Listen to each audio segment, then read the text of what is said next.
treasurer collector, and we have Miss Jen Scannell. Good morning. I am Jennifer Scannell, treasurer collector for the town. Just to give you a brief overview, as town treasurer, it is my responsibility to receive and safeguard all funds belonging to the town of Millis, to issue all town debt authorized at town meeting, and to pay the bills and payrolls of the town in an efficient and timely manner. My office works closely with the various departments in depositing, recording local receipts. It reconciles the accounts records to that of various banking institutions where it does business. The office acts as a liaison between the group insurance commission, town employees, and retirees. As town collector, it is my mission to ensure efficient and timely collection of all monies due to the town while providing professional, courteous service to all. The department will answer all inquiries in a timely manner and take all necessary steps allowable by law to collect on all accounts. The collector's office is responsible for the collections of all bills issued by the town. Motor vehicle, personal property, real estate, water, sewer, tax title, and most recently stormwater. We are also responsible for collection of monies from other town departments. We work closely with tax service bureaus, attorneys, deputy tax collector, and the assessing department. Any questions?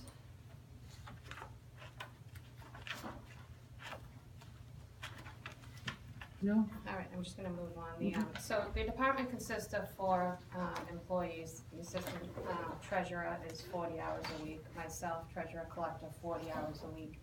And we have 2 department assistant 2s that are 28 hours per week that we recently just filled both of those positions. So salaries, if you actually look from FY19 to FY20, decreased by $1,825, and that's basically due to the turnover in my office. We've been basically short-staffed on and off since April. So now that we hired 2 new people, they're at a step 1.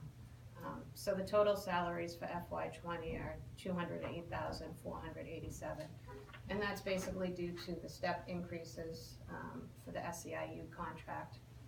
There is no COLA associated with this, as we're still in negotiations. And then as far as expenses, I basically increased 2 line items. Service note certificates, that went from $1,500 to $4,000, so I increased that by $250. That deals with our financial advisor, and has to do with the preparation and electronic filing of continuing disclosure for when we offer. It has to be filed annually, but on a more often basis when we have bond sales, all this information needs to be to the public. And then it has to do with State House loans for municipal advisory fee services, so I increased that by $2,500 as a result.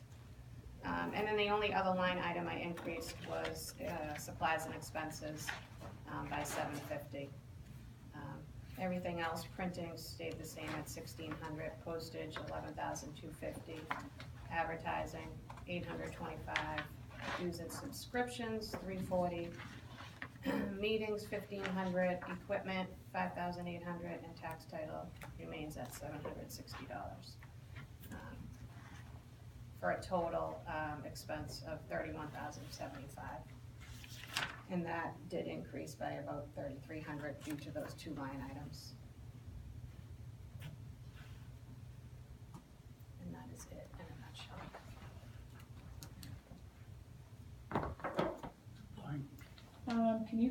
Can you just illuminate what the equipment is that is $5,800? The equipment, we're in charge of the postage machine and the stuffing machine, envelope stuffer. So we are in charge of the 3-year contract. So it's a contract, Yeah, you it's don't a own it? contract. No, we don't own it. Would it be cheaper to own it? No, we get State House pricing for the contract. Okay. Maintenance, annual maintenance. Is there a state law that prevents any inserts to go into mailings that constitute an 11 grand budget that would offset those costs? The 11,000 is for postage. Right. Oh, but Postage throughout the whole town, so that it's not just, I budget for the entire town, and then the town when they use the postage machine, we expense to each Oh, I see. department. Got it, so that's the So, whole town? Yeah. Okay. Are there opportunities allowed by law to put either community advisory inserts or? There is a certain, law that you have to abide by for inserts. Okay, And actually, they're supposed to go before the town administrator, before we actually put something into the mail. Can't be anything political. right. I'm just thinking of, for example, if we had a business council at some point, right? And the business council wanted to put some promotion for April as something is going on and they wanted to bring that information to the community, and participants, let's say 4 businesses, paid X dollars, and that would ultimately offset some of this as a line item cost. I'm just wondering if that's, and I guess if you don't know, but it would be something to look into. Yeah. I believe there are some allowances for that, limited, as the Right. treasurer collector had said, and they have to be approved by the board of selectmen in Yep. advance before they're Yeah. placed into any of the That sounds fair. mailings.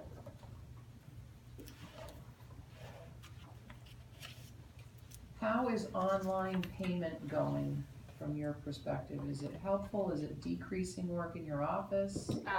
To be honest with you, it's more work in our office, but it's more efficient to the residents, and that's what we're here for. You know, we've actually gone online with the school for transportation, athletics, and now extended day and kindergarten are both online. And, you know, it is a little bit more work in my office, but it's easier for the residents, and that's what it's about. You know, we've seen a lot of increase in residents using the online services. And so, and I'd like to work, like, we're just talking about dog license, get, you know, town clerk up and running, you know, and even building at some point, so. Yeah, dump passes, things like that. Yeah, but it is a little bit more work on my office. Don't you get the money faster though? We do, but a lot of the payments are the same amount, and the bank, when it comes into the bank account, it doesn't specifically say Lauren Barnes paid, you know, dog license, you know, $10.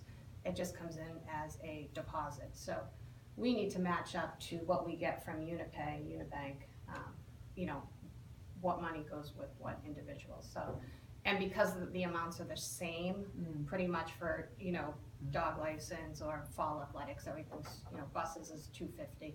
It's a little bit tricky to distinguish, you know, who's paying what, but, you know.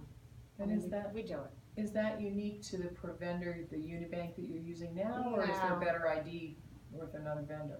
No, I eliminate just that. think, I mean, because the amounts are the same, like, for, as far as like real estate payments that we do online and motor vehicle, a lot of those amounts are different, and they come in as one transaction, so they're a little bit easier to distinguish. But because, you know, our kindergarten is $315 for the month, you're always getting a payment in for $315, so it's just a little, because that number is the same, it's hard to distinguish who's paying what. So it's a little bit more work, but, you know, we do it, and we're fine with it. How's your team now? Great, actually. So, like I said, we were short-staffed pretty much on and off since April. We just hired 2 individuals that I think are gonna be great. One started last week, and the other person starts Tuesday. So I'm looking forward to having a full staff up and running. Yeah, I just have one question for you. If you look at the staffing history exhibit, we are moving, it says here we're moving assistant treasurer collector from 0.8 to a 1. Yeah, so last year we increased her hours from 35 to 40. Okay, but FTE, FY19, it says we're still at 0.8. Is that a mistake? At FY18, FY19. 19. she was 35 hours at FY18. FY20, she was, that should be a 1. It was a 1 in 19. Yeah. So there's no increase in the hours this year. Correct, Is it? there's no increase in hours, no.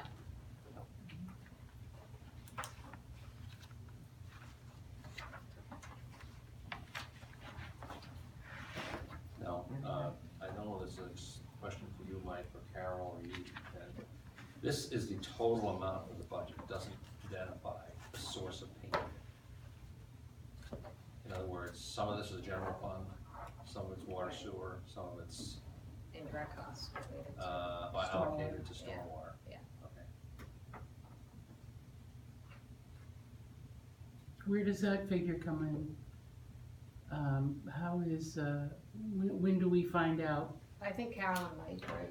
Right, so on that, on the stormwater, then they have to transfer it over to the general fund, So the so. indirect costs are broken down on, Right. you'll see those in the enterprise budget. Okay, The utility budget, so it'll show the breakdown of the okay, indirect. gotcha, thank you.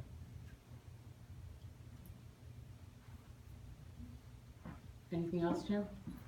No, Okay. thank you for your support. Thanks a And lot I just for wanna all say the- thank you to Mary Fry, my assistant treasurer. She has been coming in every Saturday and Sunday for the last couple of weeks just to keep up with, my office being short-staffed. Great, thank She's you. very Great fun to staff. see.